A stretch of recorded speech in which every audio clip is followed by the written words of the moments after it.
na kami ni Sir Jay ng e-vehicle. Okay, imagine mo to. Nasa road trip ka, tapos ang gamit mo, e-vehicle.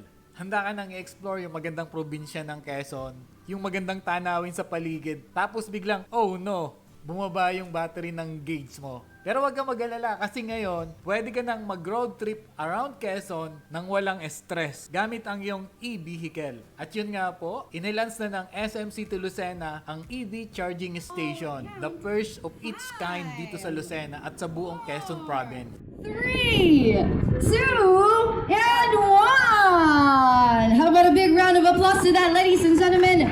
Our EV charging station here at SM City Lucena is now open. So hindi ka nakakabahan na malobat ka kasi andyan na ang charger ready to power you up. At dinaluhan nga po ito ng mga opisyal ng ating lokal na pamahalaan, maging ang Tanggol Kalikasan, si Sir Jay nandito.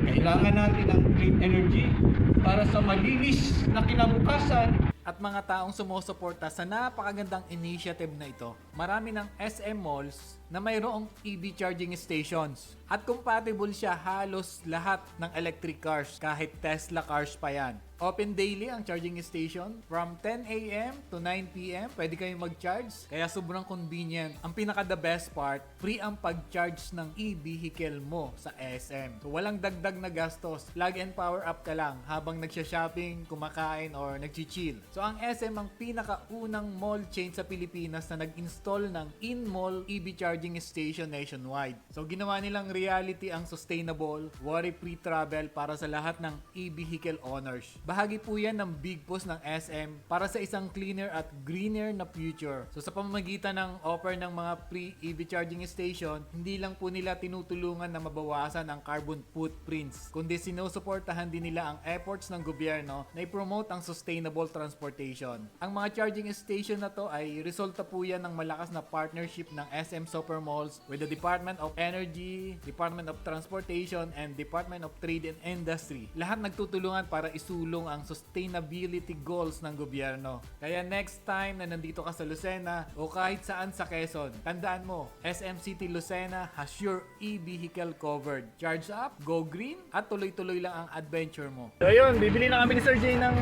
e-vehicle. Kaso medyo kulang pa yung pera namin.